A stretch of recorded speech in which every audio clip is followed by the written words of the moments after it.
Kebalikannya di Game Week 28 nih Scott. Yups. Game Week 29 ini ternyata Big Blank Game Week. Ya, selama musim ini kayaknya ini Ya. yang paling banyak blanknya ya. Blanknya betul. Hanya ada 8 tim Scott Tonai di Game Week 29 Jadi ini. hanya ada 4 pertandingan. Ada 4 pertandingan aja gitu. Kalau misalkan nih cuman tersisa satu lagi chip, entah itu wild card atau free hit, apakah ini waktu yang tepat untuk digunakan nih? Karena cuman ada 4 pertandingan. Belum tentu efektif, cuman lihat situasinya masuk akal untuk menggunakan free hit. Nanti ke depan juga bakal ada double game week. Ada lagi ya? Ada lagi double game week gitu. Jadi silakan pikirkan matang-matang gitu. Free hitnya mau dipakai sekarang atau nanti di double game week gitu. Kembali lagi di Pandit FPL bersama saya Scott Ubay. Dan saya Scott Tonai, salam panah hijau.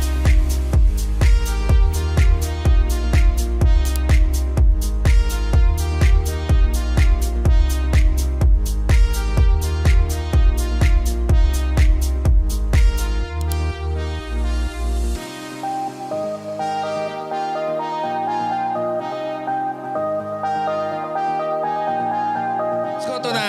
Kembali lagi nih. Marhaban ya Ramadan. Marhaban ya Ramadan, marhaban ya FPL Blank Game Week. Marhaban ya FPL. Karena kita mengawali puasa yang di awal ini yaitu dengan puasa juga para tim-tim FPL ya. Betul banyak banget aset-aset yang template yang ternyata gagal menyumbang poin gitu. Betul. Termasuk yang dapat double game week kemarin ya. Solanke aja yang ternyata banyak yang dipakai buat triple captain. Triple captain ya. Aduh, cuma 1 gol kemarin. Karena kan lawannya 8 tahun juga ya. Mungkin potensi bisa minimal hat-trick ya di 2 pertandingan gitu. Solanke dan Bournemouth sebenarnya kemarin dapat 2 home ya. 2 home lawan tim yang nggak susah-susah banget gitu. Sheffield sama Luton. Tapi ya itulah namanya FPL Scott ya. Itulah FPL. Kebalikannya di Game Week 28 nih Scott. Game Week 29 ini ternyata Big Blank Game Week. Ya, selama musim ini kayaknya ini yang paling banyak blanknya ya. Blanknya betul. Kenapa nih Scott, ada apa banyaknya blank dan tim mana aja yang main? Nah, di Game Week 29 ini banyak blank karena bersamaan dengan Piala FA ya. Oh iya, FA Cup Piala ya, FA quarter final ya. Betul gitu. Jadi ya banyak tim-tim yang masih main di FA Cup dan termasuk lawannya juga ya gara-gara itu jadinya mereka jadi blank gitu. Hanya ada 8 tim Scott Tonai di Game Week 29 Jadi ini. hanya ada 4 pertandingan. Ada 4 pertandingan aja gitu. Ada Burnley lawan Brentford, Luton lawan Nottingham Forest, Fulham lawan Spurs, dan West Ham lawan Aston Villa. Kalau lihat dari timnya sih, ini aset-aset yang template ini banyak yang absen gitu. kecuali Scott, apa ya? ada pertanyaan nih. Kalau misalkan nih cuman tersisa satu lagi chip, entah itu wild card atau free hit, apakah ini waktu yang tepat untuk digunakan nih? Karena cuman ada 4 pertandingan. Betul. Sebenarnya dengan situasi kayak gini ya, penggunaan chip sebenarnya bagus dipakai gitu kan. Terutama kalau misalkan di Game Week 29 ini kita cuman punya ya kurang dari 8 atau 9 aset yang udah pasti main gitu. Apalagi kemarin di Game Week 28 kayaknya sih banyak yang pakai wildcard ya. Jadi mungkin di Game Week 29 buat para manajer yang di Game Week 28 pakai wildcard itu nggak bakal pusing gitu karena mereka udah siap-siap. Cuman yang pusing adalah mereka yang nggak pakai wildcard atau emang udah gak punya wildcard di Game Week 28. Sehingga Game Week 29 mungkin worth it buat mereka pakai free hit gitu. Kalau misalkan mereka cuma punya 4 atau 5 aset yang bisa main di Game Week 29, jadi ya free hit masuk akal gitu. Belum tentu efektif, cuman lihat situasinya masuk akal untuk menggunakan free hit gitu. Kalau misalkan dari Game Week 28 kemarin nggak banyak yang pakai wildcard, mungkin konsekuensinya nggak terlalu besar gitu. 6-7 aset mungkin masih aman. Masih aman ya. Cuman Game Week 28 kemarin kayaknya masih banyak yang pakai wildcard gitu. Jadi takutnya ketinggalan gitu kan. Meskipun entah kalian berada di posisi di mana ya di liga, apakah di bawah, di tengah atau di atas, tapi melihat Game Week 28 yang kelihatannya banyak yang pakai wildcard, Game Week 29 ini yang minimal punya 8 aset lah. Minimal punya 8 aset ya. Yang udah pasti main gitu. Jadi ya masuk akal sih pakai free hit. Cuman perlu diingat juga nanti ke depan juga bakal ada double game week. Ada lagi ya? Ada lagi double game week gitu. Jadi silakan pikirkan matang-matang gitu. Free hitnya mau dipakai sekarang atau nanti di double game week gitu. Ini namanya juga FPL sebetulnya ya. Ini salah satu yang game week yang bikin banyak manajer overthinking ya. Overthinking pasti. Wah, cuman ada 4 pertandingan, chip habis, mau gak mau harus minus ya. Wah. Dan pertandingannya juga sulit ditebak gitu Sulit kan. tebak Sulit loh. ditebak loh. Nggak kayak misalkan ya meskipun kemarin Bournemouth lawan Laton Town sama Sheffield juga emang harusnya nggak kayak gitu Iya, hasilnya. iya. Kalau misalnya City lawan Sheffield ada di sini nggak terlalu pusing Iya, lah nggak gitu. terlalu pusing. Ini kan Burnley, Brentford, Luton, Nottingham Forest agak sulit ditebak Sulit gitu. ditebak ya. Ya itulah menariknya FPL Game Week 29 ya. Oke, Scott Tonai. Oke. Kita masuk aja langsung ke Scott pick kita. Oke, untuk di Game Week 29 ini kita pakai formasi apa nih, Scott? Meskipun blank kita tetap pakai 352. 352. 352 karena ya sebenarnya ya terserah sih, tapi kita lebih pilih safe mengandalkan banyak pemain attacking ya, karena kalau pemain attacking nggak ada risiko kebobolan gitu. Betul. Oke, dari posisi kiper kiper kita pilih dari Brentford dulu. Kita pilih Brentford yaitu Flecken. Harganya 4,5, TSB ya 5,10%, nggak terlalu gede juga. Nah Flecken ini kan Brentford meskipun main away ya, lawannya itu Burnley. Burnley di 4 game week terakhir salah satu tim yang masih terpuruk ya. 4 game week terakhir hanya punya goal conversion 4,9%. Itu yang kedua terendah dari semua tim. Dan hanya mencetak 2 gol, jadi ada potensi clean sheet. Juga kalau dari sisi save, itu Flecken kalau lihat dari semua kiper memang nggak masuk 10 besar, cuman dari 4 game week dapat 22 save, lumayan menjanjikannya meskipun save percentage-nya hanya 65%. Ya minimal untuk satu pertandingan Flecken ini bisa minimal satu dapat bonus poin ya. Bonus poin jadi 3 gitu kan kalau main 60 menit lebih. Menarik nih Flecken nih, kayaknya pilihan terbaik untuk game week 29 kali ini ya. Kiper sebenarnya ada Areola juga sih, cuman untuk West Ham lawannya agak berat lawan Aston Villa gitu kan. Jadi kita lebih pilih ke Flecken. Oke. Next Scott ke defender. Oke, untuk defender pertama kita pilih Doherty dari Luton Town. Doherty langganan kita. Langganan kita nih. Harganya 4,7, TSB-nya 17,4%. Luton Town ini akan menghadapi Nottingham Forest. Secara statistik tim dari 4 pertandingan terakhir Nottingham Forest ini adalah tim dengan nomor 5 terbawah gol konversinya, hanya 8,7%. Golnya kalau tadi Burnley 2, Nottingham Forest ini 4, jadi nggak beda jauh lah gitu. Terus potensi assist atau golnya lumayan juga nih, karena dari 4 game week terakhir Doherty ini ternyata top 1 defender yang paling banyak create chance. Nah, itu penting yaitu 10 dan sudah menciptakan 2 assist. Kemarin juga bikin assist dia. Assist juga ya kemarin. Lalu selain create chance, dia juga ternyata salah satu defender yang paling banyak melakukan shoot. Dari 4 game week terakhir dia sudah menciptakan 6 shoot. Betul. Bagus juga nih Doherty menjadi langganan salah satu back yang murah gitu ya. Betul. TSB-nya juga udah 17%, banyak. Menariknya Doherty itu karena kalau di Latin itu kan main 3 back, 352 atau 343 gitu. Jadi meskipun Doherty back, tapi dia berada di cukup ke depan gitu kan, karena pakai 3 back tengah. Jadi ya lebih sering nyerang gitu. Itulah keuntungan buat back sayap dalam formasi 3 back gitu. Jadi lebih leluasa buat naiknya gitu. Jadi makanya Doherty punya chance kreatif banyak, shotnya banyak karena sering ke depan. Gitu. Menarik, Doherty ini ya, bagus banget nih. Oke lanjut Scott, untuk pilihan back kedua siapa yang nih? kedua kita pilih dari Spurs. Karena Spurs di game week ini lebih superior ya lawan Fulham meskipun away. Kita ambil Pedro Porro. Harganya 5,8. TSB-nya lebih tinggi dari Doherty, ada 18,70%. Dan kalau lihat dari 4 game week terakhir emang si Tottenham para pemainnya udah balik lagi nih Scott. Kayak Pepe Matasar, Bissouma, Madison, semuanya udah balik lah gitu. Jadi secara tim memang lebih meyakinkan. Lebih meyakinkan ya Spurs dibanding kemarin-kemarin yang cedera, pemanggilan timnas dan lain-lain ya. Betul, makanya sekarang Spurs kelihatan jadi meningkat lagi gitu. Kalau lihat statistiknya emang 4 game week terakhir Spurs shots conceded-nya kedua paling rendah gitu, cuman ada 26. Terus hanya kebobolan 3 gol. Lalu lawannya adalah Fulham. Sementara Fulham ini 4 game week terakhir jadi tim dengan gol konversi 9 terendah, 10%. Dan mencetak 7 gol. Dan Pedro Porro ini ada sedikit advantage karena dia salah satu corner kick taker ya. Selain Son dan Madison mungkin Pedro Porro juga Pedro Porro juga kadang-kadang ngambil gitu. Jadi ya ada point plusnya lah gitu Pedro Porro. Sebenarnya bisa juga ambil Udogi, cuman kemarin takutnya Udogi cedera setelah sama siapa ya tabrakan gitu. Iya kemarin sama McGinn ya kalau nggak salah. Sama McGinn gitu. Jadi ya takutnya Udogi ada apa-apa gitu. Jadi ambil Porro aja deh. Yang lebih aman ya. Lebih aman. Next Scott. Oke, untuk back terakhir kita pilih Reguilon dari Brentford nih. Ini ya bukan ini Reguilon Spurs. Dari Brentford nih, meskipun di FPL sekarang kuning, tapi kita meyakini ya kalau Reguilon ini akan tampil di Game Week 29 kali ini. Ya, Gitu. 75% malah.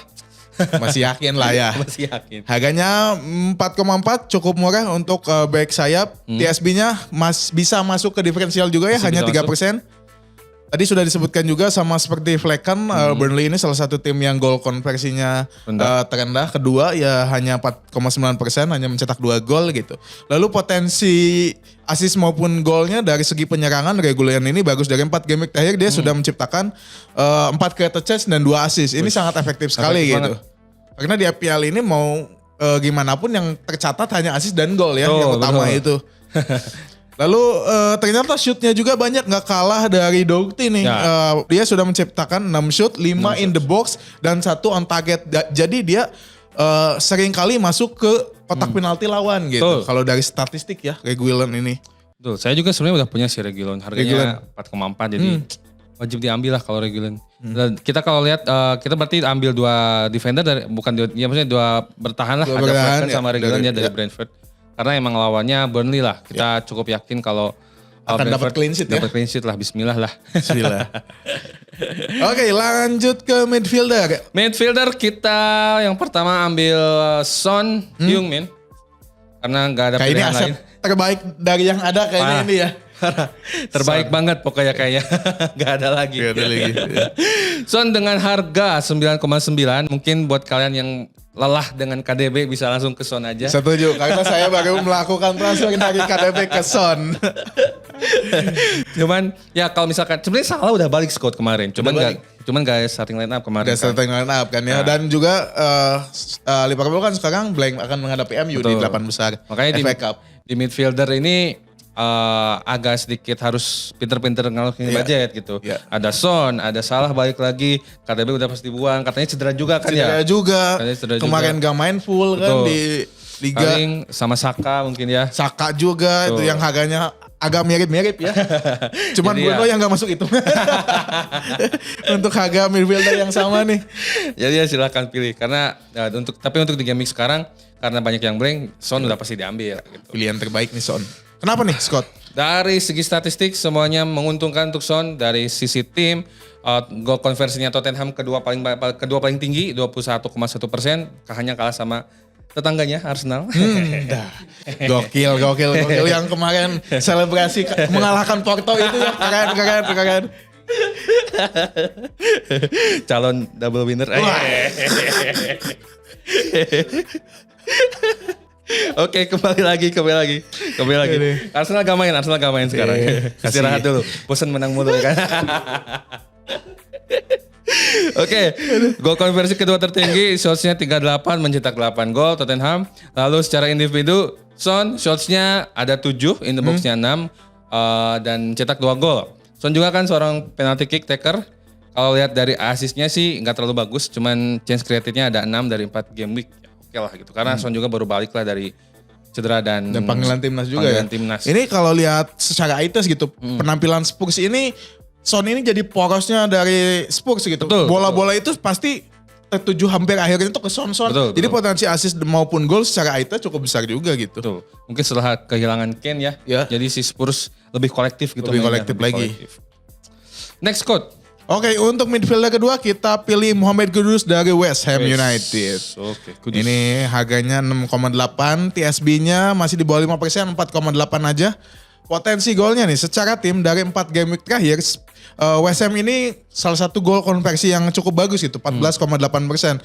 Sudah menciptakan 9 gol. Lalu secara statistik individu dari 4 game week terakhir, Kudus ini adalah midfielder top 3 yang paling banyak melakukan shoot, yaitu 15, in the box-nya 7, on targetnya 2. Selain potensi gol, ada juga potensi assist nih dari Kudus gitu. Dari 4 game week terakhir dia sudah menciptakan 6 created chance. Jadi lumayan bagus juga untuk seorang gelandang tengah yang harganya 6,8, TSB-nya cukup kecil, potensinya cukup besar juga untuk Mohamed Kudus. Jadi ketika membeli Kudus, potensi untuk panah hijaunya cukup tinggi karena TSB-nya masih kecil. Betul, beda sama kalau misalkan yang paling mainstream kan Bowen ya. Bowen meskipun ya ada keuntungan penalti taker, cuman Kudus mungkin cocok buat manajer yang sedang mengejar ke atas, liga yang, gitu kan. Yang berani mencoba sesuatu yang berbeda, ya Kudus ini salah satu Secara eye pilihannya. test juga sebenarnya serangan West Ham itu beda banget nih kalau gak ada salah satu dari Bowen, Kudus dan Paqueta. Bener. Nah Iya, iya. itu. Aneh banget ini emang West Ham. Kalau gak ada salah satu aja jadi aneh gitu Aneh, mainnya. jadi beda ya Oh, mainnya jadi ya. aneh banget. Sama satu lagi JWP. JWP ya. JWP gitu. JWP Paqueta tuh kunci. Makanya ini karena udah pada balik aset West Ham meskipun lawannya West Ham ini lawan Aston Villa. Aston Villa ya. Tapi ini seorang gelandang jadi ya oke lah gitu ya ambil Kudus. Tapi kalau mau udah punya Bowen ya kalau menurut saya sih gak usah ditukar. Gak usah Udah ditukar. Bowen aja gitu. Mending transfer yang lain aja.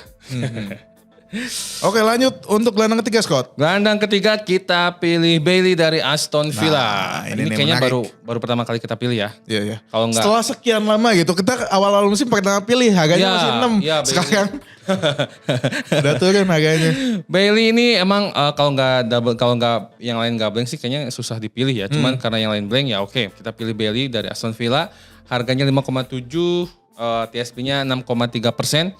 4 game week terakhir Aston Villa ini goal konversinya ketiga terbaik setelah Arsenal, Spurs, Aston Villa. Aston Villa ketiga ya. 18%, shots-nya 50, on target 18, menciptakan 9 gol. Tapi yang 9 gol ini 5-nya punya Watkins. 5 punya Watkins.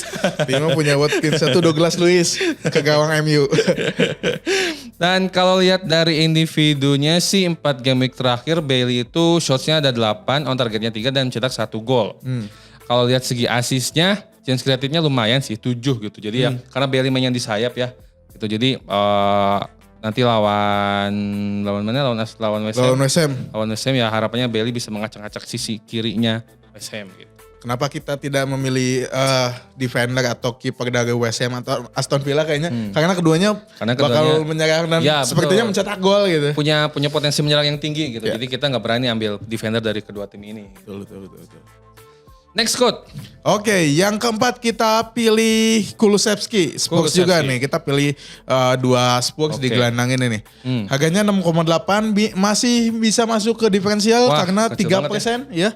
Cuman kecil banget gitu. Tadi sudah disebutkan gol konversinya secara tim Spurs ini cukup bagus. Di bawah Arsenal nomor 2. Lalu secara individu dari 4 game week terakhir Kulusevski ini sudah menciptakan 6 shoot, 4 in the box, 2 on target dan 1 gol. Oke. Cukup bagus juga. Selain itu ada potensi assist. Dia dari 4 game week terakhir sudah menciptakan 5 created chance. Oke, sebenarnya Kulusevski. di Spurs ini sebenarnya agak membingungkan juga Scott karena setelah Sonnya balik terus dia ngambil Werner gitu kan. Jadi ada sedikit ancaman gitu di posisinya. Tapi kalau lihat dari 4 game kemarin Kulusevski adalah Masih Kulusevski pemain utama. ya belum tergantikan sama Son gitu. Son, ya. Werner juga yang awalnya reguler tiba-tiba dicadangin. Dicadangin. Karena sebelum ada Son, Werner itu mengisi posisi Betul, Sonnya di kiri ya. Terus strikernya Richarlison. Richarlison. Nah kemarin Richarlison sama Werner dicadangin. Dicadangin. Yang main Son, Kulusevski sama Brennan Johnson. Brennan Johnson. Nah itu. Jadi kalau lihat dari apa ya kebiasaannya si Ange gini kayaknya sih yang paling aman Son sama Kulusevski ya. Ini Johnson ini mantan pemain ini kan ya? Nottingham Forest ya? Nottingham Forest ya Iya. betul. Nottingham Forest. Oke, untuk midfielder terakhir nih. Midfielder terakhir, nah ini sebenarnya. Sebenarnya intinya kita mau ambil dari Nottingham Forest, Scott. Cuman pilihannya antara Elanga sama Gibbs White. Ya. Tapi kita lebih pilih Morgan Gibbs White gitu karena lebih balance aja gitu dan dia jadi poros serangannya Nottingham Forest. Elanga emang sedikit lebih produktif ya, cuman dari segi potensi kalau kita lihat dengan payung besarnya gitu Gibbs White ini potensinya terlihat lebih seimbang gitu. Lebih seimbang betul. Karena kalau lihat dari tim Gibbs White ini di lawannya nanti lawannya Luton yang dalam 4 game week terakhir itu shots conceded-nya paling banyak Luton. Paling banyak ya. 107 shots conceded, Wow. on targetnya 42 dan kebobolan 14 gol. Wow. Jadi kayaknya kita wajib ambil Nottingham Forest kalau lihat defense-nya Luton ya. Luton. Cuman sedikit tabrakan sebenarnya karena kita ambil Doughty. Tapi gak apa-apa lah. Doughty minimal assist lah ya. Doughty kebobolan gak apa-apa, yang penting dapat assist Assist gitu. ya. It's okay lah gitu. Makanya ya ibaratnya kita anggap Doughty gelandang lah gitu. Ya, betul. Menarik nih Gibbs White juga poros serangannya Nottingham ya. Dia pemain nomor 10 bagus juga nih. Dulu Kalau pas nggak salah dia juga penalti kickernya dari betul. Nottingham ya. Morgan Gibbs White gitu. Kalau enggak si strikernya apa ya? Awoniyi atau siapa Awoniyi, gitu. Awoniyi. Gitu. Pasangannya sih kalau nggak salah Gibbs White Awoniyi gitu. Cuman Awoniyi sejak awal musim belum kelihatan lagi Iya. gitu. Gibbs White lebih potensial. Next untuk forwardnya siapa nih Scott? Oke, untuk forward mungkin ini salah satu yang hampir pasti kita pilih meskipun tidak ada yang blank ya. Nah itu. Kita pilih Oli Watkins dari Aston Villa, striker yang mungkin saat ini salah satu yang terbaik setelah Haaland secara statistik dan lain-lainnya juga. Harganya sekarang 9, TSB-nya terus meningkat 58%. Potensi golnya tadi udah disebutkan secara tim Aston Villa itu nomor 3 gol konversinya gitu setelah Arsenal dan Spurs. Lalu secara individu gitu Watkins ini dari 4 game week terakhir merupakan top 3 forward yang paling banyak melakukan shoot yaitu 15, in the box-nya 14, on targetnya 8 dan sudah menciptakan 5 gol yang tadi Scott Ubay bilang gitu. Lalu Aston Villa ini akan menghadapi West Ham gitu dari 4 game week terakhir West Ham ini salah satu tim yang paling banyak menerima ancaman ya yaitu 66 kali gitu. Sudah kebobolan 7 juga. Jadi potensi Watkins untuk mencetak gol di game week 29 kali ini cukup besar gitu. Selain itu ada juga potensi assist ternyata dari Watkins. Dari 4 game week terakhir dia sudah menciptakan 3 created chance. Oke. Menarik juga nih Watkins karena kayaknya udah pasti diambil sih. Udah pasti hampir kayaknya semua manajer lebih dari 50% manajer punya Watkins. Saingannya kalau nggak Watkins ya siapa lagi? Ivan Toney juga belum kelihatan perform ya. Ya, belum konsisten ya. Jadi ya. Dan Wisa juga. Karena Wisa kemarin kebantu lawannya Chelsea mungkin. Arsenal Scott. Sebelumnya kan Chelsea, Chelsea. Arsenal juga ya. Arsenal kebobolan. Kebobolan ya wajar lah karena kebantu sekarang mungkin agak berat juga gitu. Kalau kemarin kan agak lumayan mudah tuh. Ramsdale maksudnya kan gitu ya, Ramsdale ya. Oke. Oke, setelah Watkins kita ambil. Terakhir nih. Nah sebenarnya untuk striker kedua ini agak bingung gitu karena ada beberapa pilihan gitu. Kalau misalkan ambil Tony juga, ya is okay lah Brentford gitu. Cuman kita udah ambil Brentford 2, jadi kita pilih Morris dari Luton Town, harganya 5,2 dan TSB-nya ternyata tinggi ya 13,10%.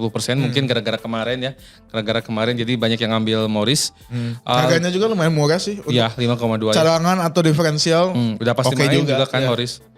Dan kalau lihat dari sisi tim, Morris itu dengan Luton ya, itu gol konversinya ke-7 paling tinggi. Ada 12,5%. Shots-nya ke-8 paling tinggi, ada 64 dan mencetak 8 gol. Sayangnya kemarin dari 3 golnya Luton ke Bournemouth ya, gak ada dari kakinya Morris. Gak ada ya. Itu salah satu yang mengejutkan dan bikin kecewa para manajer ketika posisi masih 0-3 itu ya. Kayaknya sih banyak yang tuker Haaland ke Morris ya, feeling saya. Termasuk itu akun Twitternya Panit FPL marah-marah tuh Bournemouth. Aduh. Karena masih 3-0 tahunya jadi 4-3. Nah, kalau lihat dari segi individu sebenarnya Morris juga lumayan sebenarnya. Kalau lihat dari segi individu, dia itu shots-nya ke-8 terbaik di antara semua striker, ada 12, in the box-nya 11, on targetnya 5 dan mencetak 2 gol. 2 gol ya? Kecuali game kemarin. Kemarin dia. Dan ada segi asisnya, potensinya ada dari segi asis. 4 game terakhir Morris adalah forward atau striker ketiga terbaik dalam menciptakan peluang, chance created ada 7 peluang. Jadi ya sebenarnya masih masuk akal gitu Morris gitu untuk bisa diambil. Ya. Langsung aja next Scott ke diferensial ya. Diferensialnya dari posisi kiper. Oke, untuk posisi kiper kita pilih Kaminski ya. Kaminski ya dari Luton Town ini salah satu yang baru juga dari kita. Harganya 4,5, sekarang TSB-nya 1,8. Kayaknya ini TSB-nya agak terus naik karena ini jadi kiper utamanya Luton Town meskipun kebobolan tapi dia jadi pemain utama, kiper utamanya ya. Oke.